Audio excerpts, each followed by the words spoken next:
Chapter 23, Part 3, page 461. Characteristics of successful work groups. This is the chart on page 461, highlighted in blue. Successful work groups generally share the following characteristics. 1.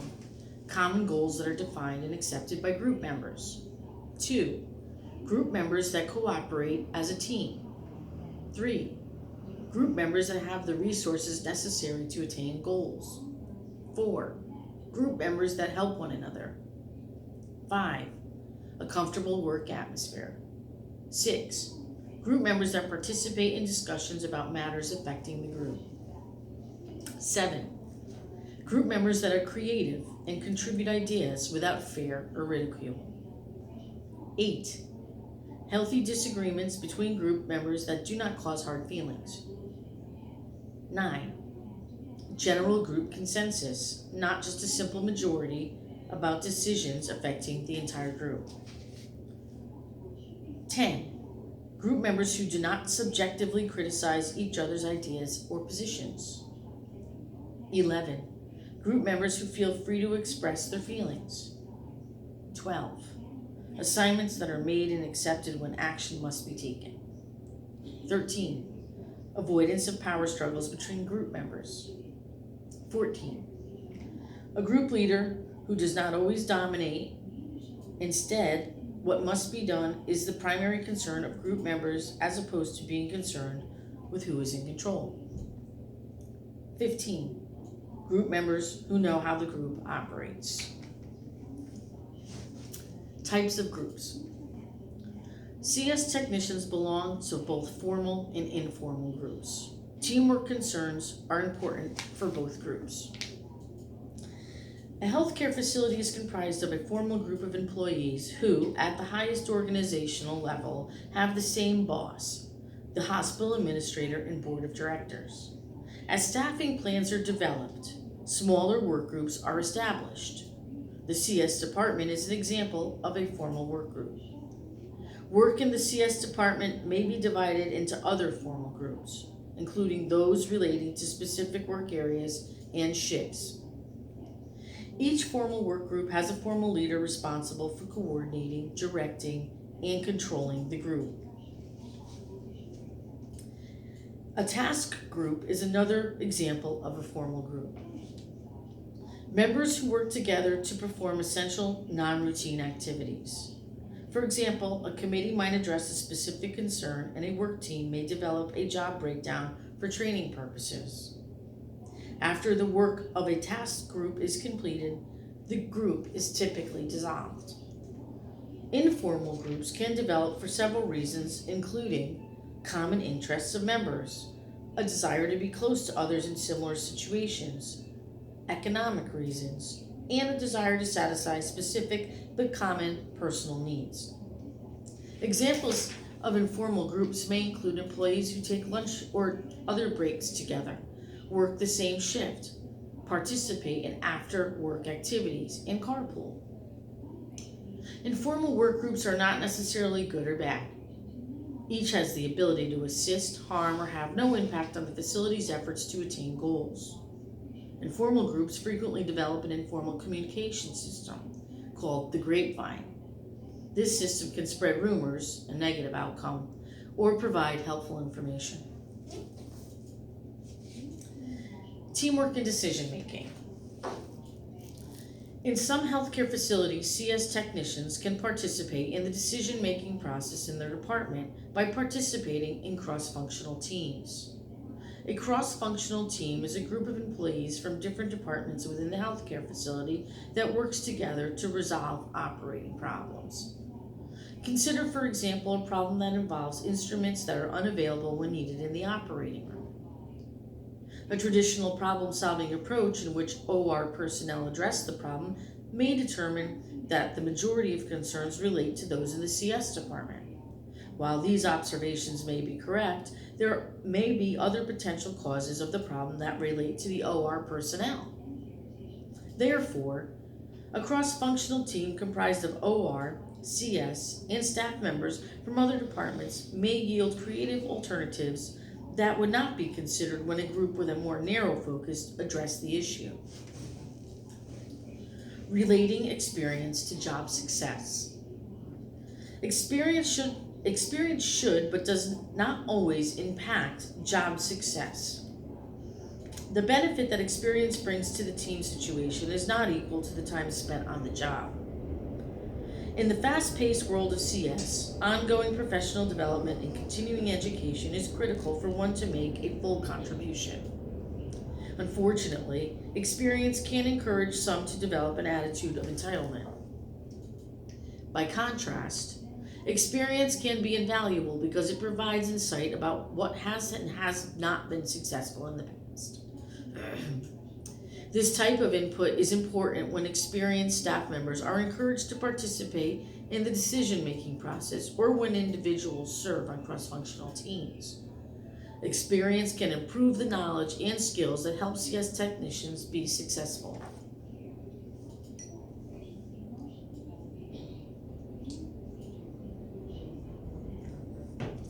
Special teamwork concerns. CS technicians may experience anxiety and tension when they begin their employment and join their new team. Most new employees want to know what their decision to work at the facility was a good one. Most new employees want to know that their decision to work at the facility was a good one, and therefore new job experiences, both positive and negative, are very meaningful. And an evolutionary process beginning with uncertainty will hopefully evolve into mutual respect and trust. Then, new staff members will begin to communicate candidly with other members of the team. Experienced CS technicians should consider how they felt when they first were hired into the department. This can help provide empathy for the newly hired peers who may share the same concerns and wish to have the same questions addressed. Facility and departmental orientation programs should provide significant basic information to assist new employees. However, this does not replace the friendly, helping hand that experienced CS technicians can provide. Central service and diversity. Diversity has received a great deal of attention in modern organizations. To some, it means providing equal opportunities to those of certain characteristics such as age, gender, mental or physical abilities, sexual orientation, race, or ethnic heritage. To others, the concept implies responses to legal concerns, such as equal employment opportunities. Diversity should be defined in the broadest possible way so all employees are included and everyone's diversity is valued. Diversity defined: the broad range of human characteristics and dimensions that impact the employee's values, opportunities, and perceptions of themselves and others at work. There are numerous other dimensions of diversity that also shape values, expectations, and experiences. These include education, family status, organizational role and level, religion, first language, income, geographical location, and more. Every person is unique and brings special qualities to the job.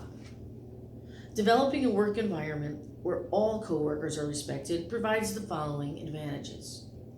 A welcoming and rewarding work environment improves job satisfaction.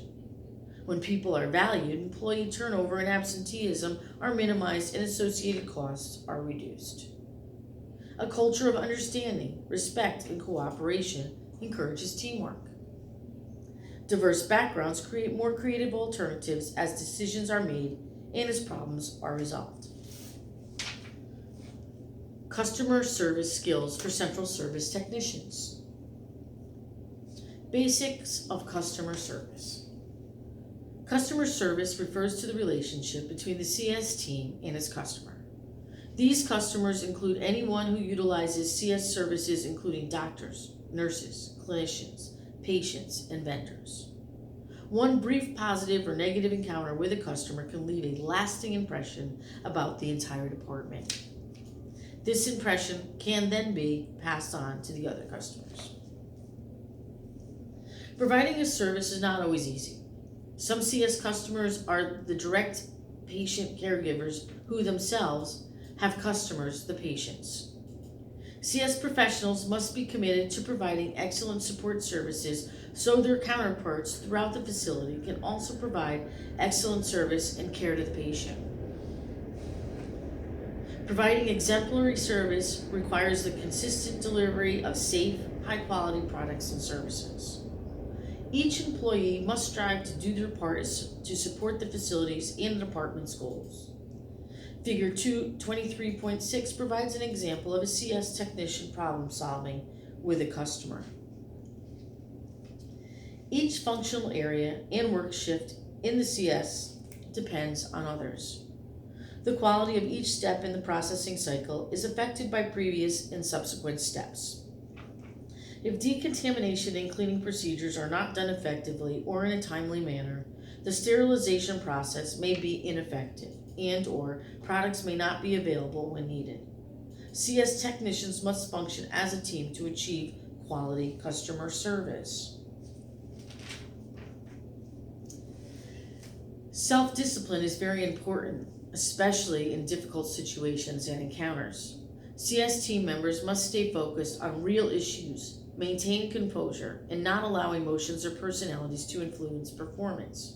When it is necessary to say no to a customer request, explain the reason and offer alternatives. If an error occurs, it is important to be honest and work toward a resolution. Credibility and trust are essential, and customer trust must always be preserved. Providing more personalized service is also beneficial. CS professionals should get to know their customers and, when possible, use their names when communicating needs and addressing special requests. Cheerful, courteous, and friendly behavior is also effective for promoting effective customer service. The provision of good service requires CS technicians to constantly assess the quality of their services, follow up on commitments, and solicit feedback. Quality service is a reflection of professionalism, and it requires maturity, self-esteem, competence, confidence, and a positive attitude. Emergencies and crisis situations are a reality in the healthcare environment. However, even during stressful times, a calm professional attitude must prevail. Cooperation with operating room personnel. No two departments in a typical healthcare facility work more closely than the OR and the CS. The outcome of every patient procedure depends on the effective communication and cooperation between personnel in these two fast-paced, ever-changing departments. Much of the relationship between OR and CS staff is dependent upon mutual trust, communication, and cooperation. To earn and maintain trust, each department must work hand in hand with the other and communicate effectively and often. Communication is critical. Differences in communication systems used by different departments can create challenges. Slang terms, jargon, and nicknames used to describe medical instruments and supplies, for example, may not be familiar to all staff working in different departments. Also, instrument and supply needs changed, often several times a day, and if information doesn't travel smoothly, frustrations can increase and relationships may become strained. Communication between OR and CS staff should be ongoing and not just happen when an incident has occurred or after an issue has been identified. Also, simple actions such as showing appreciation for the efforts and assistance of personnel in the department can help establish a stronger bond between both groups. Handling customer complaints. Customer complaints can arise even when the best procedures and protocols are in place, and even when staff diligently adheres to them. When facilities endorse the concept of empowerment, CS technicians can more easily resolve customer complaints by implementing a practice of service recovery. Service recovery defined. The sequence of steps used to address customer complaints and problems in a manner that yields a win-win situation for the customer and the department. Setting priorities. There may be times when CS technicians face multiple tasks. How should priorities be established in these instances? The most important things should be done first. These might be identified by asking questions such as, what is the immediate need? What can I do to help my team? What task would I want done if I were the supervisor? And what is the best use of my time right now? It is not uncommon for priorities to change during a shift. For example, the addition of a trauma case will necessitate reprioritization of work tasks. CS technicians must be adaptable to changing needs and always put the patient first. Figure 23.7 provides an example of instrument priorities being communicated through a communication board.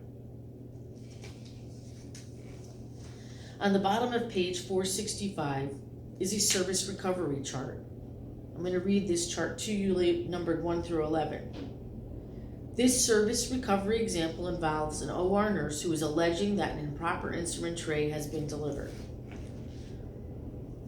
Service recovery tactic will be followed by reading the service recovery tactic in action. Number 1, acknowledge the customer. Hello, Farah. Number 2, carefully listen to the customer's problem. The nurse explains that the proper instrument tray must be delivered immediately. Number 3, remain calm and give your undivided attention.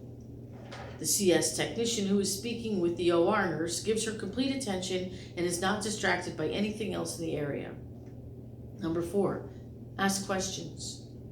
Farah, I'm sorry about the mix-up. What instrument tray do you need? Number 5, emphasize with the customer. It must be frustrating when this problem occurs. I know this is a very serious problem that must be addressed immediately. Number 6, apologize for the problem and accept responsibility to resolve it. I'm very sorry, Farah. I'll be right there with the instrument tray you need. Number 7, do not justify or place blame. The CS technician does not tell the nurse that the set delivered earlier was the set that was on order. He or she does, however, relay the information to the CS manager, who can initiate discussions to help ensure that the problem with the instrument tray does not continue. 8, provide the time frame in remedial action. I can return within 5 minutes with the instruments you need. 9, monitor problem resolution in progress.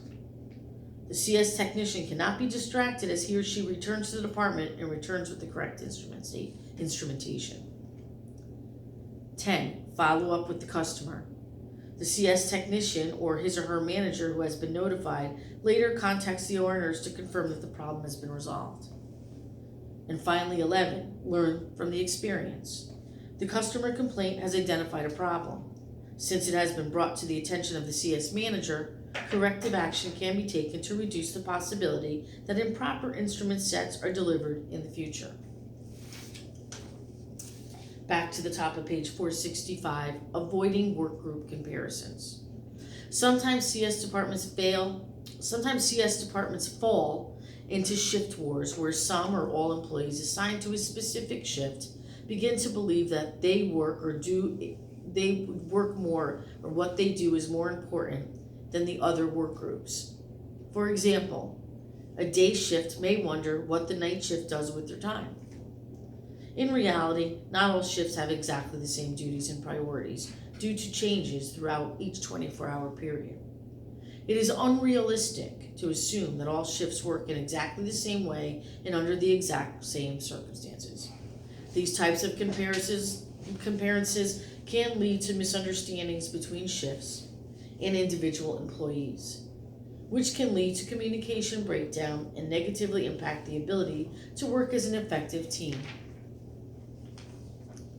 Committing to patient care during disasters. No one can predict when a disaster will occur. However, each healthcare facility and each CS department should anticipate the most likely crisis that may arise. From there, plans that incorporate the most appropriate responses to such crises can be developed. All CS technicians should be prepared to provide services during emergencies. To do so, they should Study the department or facility's disaster plans and ask questions if necessary. Take disaster drills seriously. Keep the CS department informed of current contact information so an accurate callback roster will be available if needed. Make personal plans that will allow you to support the support of patient care. For example, have a backup arrangement for child care and family communications if you must remain at the hospital for an extended period of time. Remember to remain calm and positive during a disaster. This stress level will be high, and making a conscious effort not to add to the stressful environment will benefit everyone.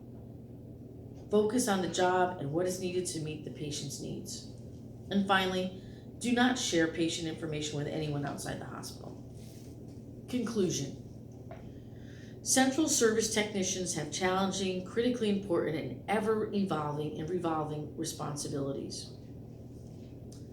Managing these duties effectively, consistently, and efficiently requires good communication and human relations skills and an understanding that a well-operating department can only be had in the presence of a well-functioning team. Terms to remember: communication, human relations, jargon, feedback, coaching, attitude, diversity, and service recovery. Okay, let's get to that one.